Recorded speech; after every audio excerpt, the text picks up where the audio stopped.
chuck a microphone at you. I'll cruise around. You can ask me anything, Robbie. Have a go. There's lots to tell. My question is probably to do with misinformation that we've been given about many other things since Julian has been kept locked up, and I suppose the inability of having documents released or having the full set of information, and more importantly, the way I suppose media is very cunning in the way that it just changes the topic. So, we go from, talking about Julian and freedom of press to, and I'm going to use a very controversial topic right now, which is a medical experiment on the human population, and then changing that topic to the Ukraine. And while we've started talking about the Ukraine, all of a sudden there's also, if you're looking at other media outlets, they're talking about exactly what Julian has exposed them for 14 years ago, or longer than that, really. And they're reiterating his words, but not releasing him, in a sense. So do you feel like sometimes you're in a hamster wheel and things seem to roll around and it looks the same even though the messaging is different? Well, from anybody's detached perspective, Julian Assange has been the benefit of a Niagara of malice, or a deluge of malice, grotesque contortions of law. And my job and our job, we can only do one thing at a time. So, he's an Australian citizen, he's one of us, he grew up here. So our job is to bring him home here and give him a chance to heal and succour and look after his kids or play with them and be companion to his new wife. That's our job. The other tasks that you described lay before us. But presently, if you forgive me, I'll just have a go at getting him home. Now, in the positive, I can describe three things to you. So,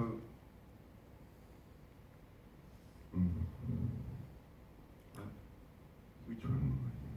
There's 95,000 cables in the cable set, and I think 217,000 in the Iraq War files, and hundreds of thousands in the Afghan war logs, and the complete Guantanamo Bay files.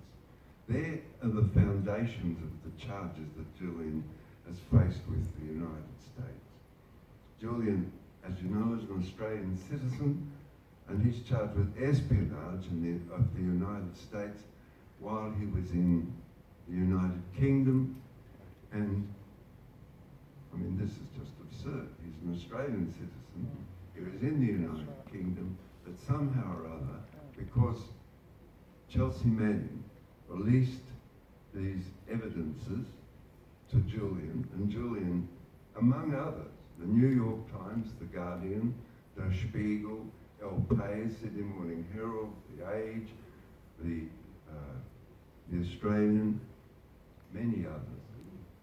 Over 100 partners, 95, I won't say over 100, 95 partners in the distribution of the cables up until their release by Kryptone, which is a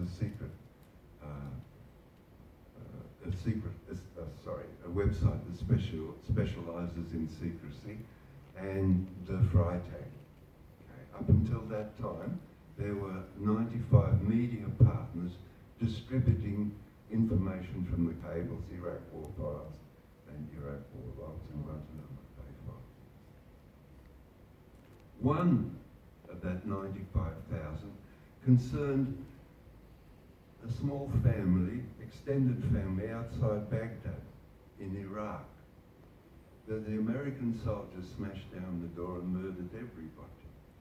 All the kiddies, their mum and the dad, the extended family, grandfathers, brothers, uncles, aunties, everybody. Contemplating this heinous crime, they called it an airstrike and obliterated from the earth all that little family forever gone. Now this was reported in the dispatches from Baghdad, from the United States Embassy in Baghdad to the State Department. It's a classified cable. You can still read it, and all of the 95,000 you can still read on WikiLeaks to this day, to this minute. The Iraqi parliament of that destroyed nation managed, after reading this cable, to gather up its courage. A miracle, really. To gather up its courage and refuse to sign the Status of Forces Agreement. And thus, the United States and its allies had to remove their troops from Iraq. So amidst all of this, what I call deluge of malice, amidst that, the publication by WikiLeaks and Julian and Chelsea stopped a war, stopped the slaughter of people in Iraq. Number two. Again, this is in the cable set. You can look it up to this day. The Chagos Islanders, you may know it by its newer name, Diego Garcia.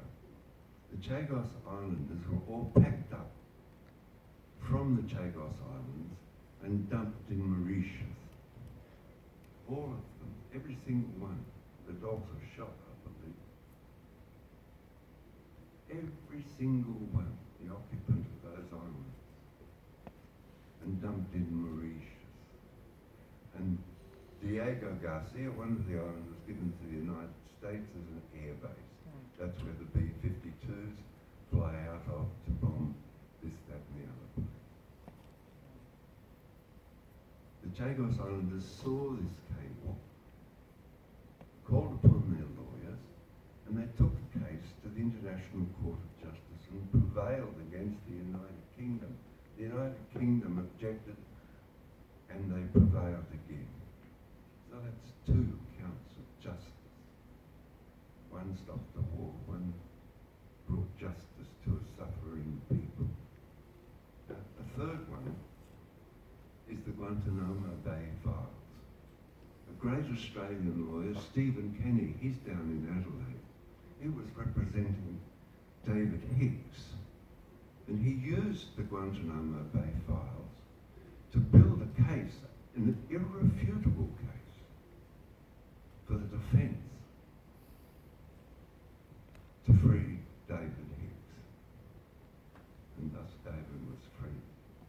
The usual sort of tricky negotiations in David's return to Australia. Equally, another lawyer, Clive Stafford Smith, established an NGO called Reprieve. And he's an American, but he lives in the United Kingdom. He managed to free a British citizen. Now, part of the testimony in the Guantanamo Bay files was the torture of this man.